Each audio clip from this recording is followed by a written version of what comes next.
25 फरवरी को शेरिंग फेंसो डेनजोंगपा साहब का जन्मदिन है। अब आप सोच रहे होंगे मैं किसकी बात कर रहा हूं। मैं बात कर रहा हूं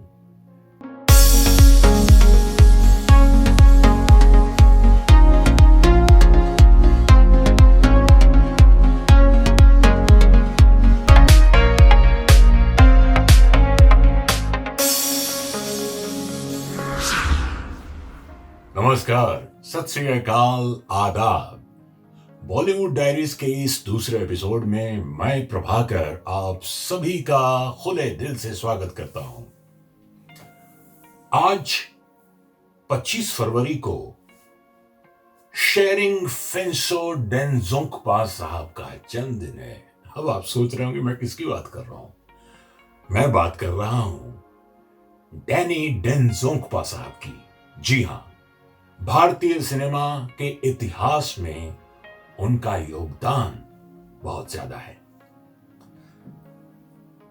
डैनी साहब का नाम उनकी दोस्त जया भादुड़ी जी ने दिया जब वो FTII पुणे में एक्टिंग की शिक्षा ग्रहण कर रहे थे। डैनी साहब के तो कई मशहूर डायलॉग्स हैं। उनके डायलॉग में एक वजन होता है। डैनी साहब सिक्किम गैंगटॉक के रहने वाले हैं। आज वो पूरे 72 साल के हो गए हैं। जी हां, 1971 में फिल्म जरूरत, जो कि डायरेक्टर BR इशारा साहब की फिल्म थी, उससे अपना करियर शुरू किया और 1971 में ही गुलजार साहब की मेरे अपने में उनका एक पॉजिटिव किरदार देखने को मिला था। लेकिन बीते सालों में डैनी साहब ने बहुत अच्छी अच्छी फिल्में हमें दी है।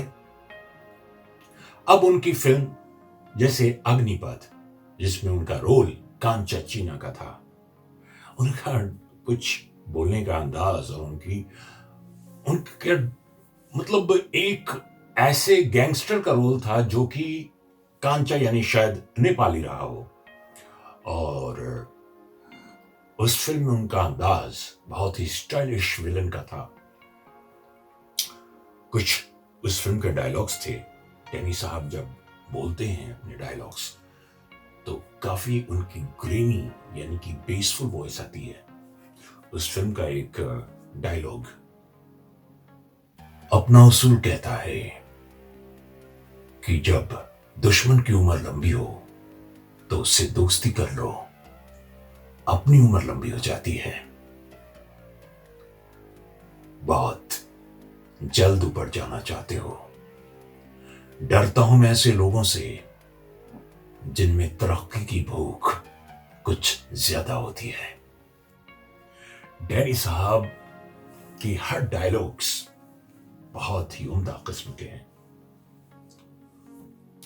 सन 1973 में पहली बार BR चोपड़ा की फिल्म धुंध में उन्होंने एक विलन के तौर पे काम किया और इस फिल्म के लिए उन्हें काफी सराहा गया, जिसमें वो एक जीनत अमान के फ्रस्ट्रेटेड दिव्यांग हस्बैंड के रूप में नजर आते हैं।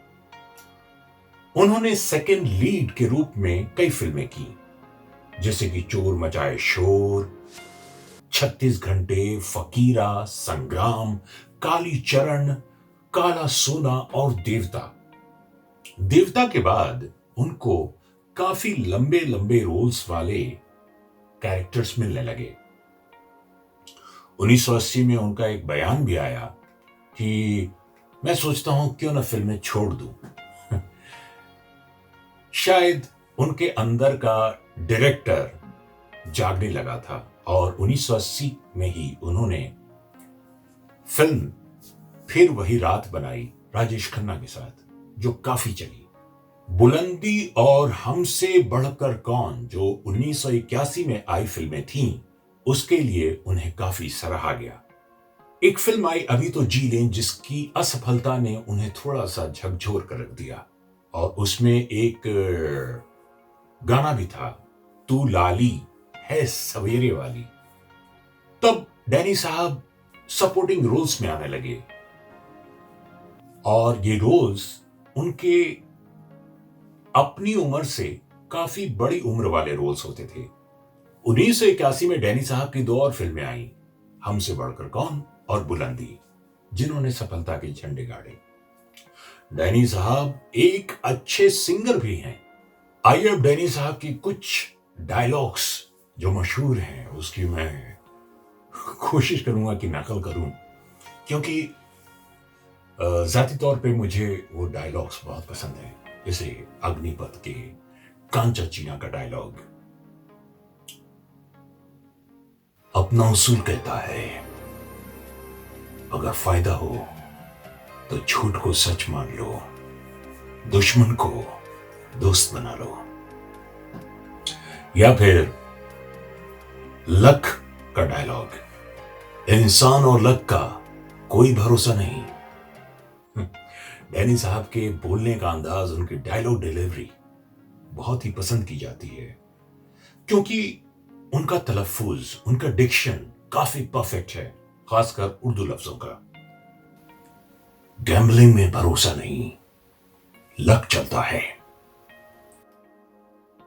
या फिर शेषनाग में डैनी साहब एक अलग किरदार में नजर आए। मौत और बदनसीबी दो ही चीजें ऐसी हैं जो बगैर खबर किए आती हैं। क्रांतिवीर फिल्म में डैनी साहब का एक डायलॉग है जो कि नाना पाटेकर से वो कहते हैं, हम तुम्हें ऐसे जलाएंगे कि तेरे चाहने वालों को गंगा में बहाने के लिए तेरी राख भी नसीब नहीं होगी। फिल्म बलवान का भाई जी, आग, पानी और भाई जी के साथ नहीं खेलना। आग जलाती है, पानी डुबोता है और भाई जी तड़प पाता है। फिल्म विजय पथ का डायलॉग, जब मैं तुझे मारूंगा तो तेरी आवाज की गूंज सारे शहर को सुनाई देगी। सनम बेवफा में उनका जो कैरेक्टर है शेर खान का, उसके डायलॉग जबरदस्त हिट हुए थे और प्राण साहब जैसे सरीखे आर्टिस्ट उनके सामने थे। सनम बेवफा का ही डायलॉग मैं आपके सामने पेश करता हूं कि एक बार आसमान से गिरी हुई बिजलियां वापस हो सकती हैं, तूफान अपना रुख बदल सकता है, लेकिन इस शेर खान का फैसला कभी नहीं बदल सकता। फिल्म सनम बेवफा का एक और डायलॉग, एक पहाड़ का नाम है शेर खान और पहाड़ न किसी के सामने चलकर जाते हैं, न किसी के सामने झुकते हैं। फिल्म बलवान का भाई जी, गर्दन थोड़ी टेढ़ी कर रखी थी उस फिल्म में और अपने डायलॉग्स बोलते थे, कुत्ते कभी शेर का शिकार नहीं करते, शेर जब दहाड़ता है तो कुत्ते भौंकना भूल जाते हैं। फिल्म जंगबाज में वो महाकाल की भूमिका में थे, उनके कैरेक्टर का नाम महाकाल था और उनका संवाद मशहूर एक्टर जानी यानी राजकुमार साहब के साथ था। उसमें एक डायलॉग है,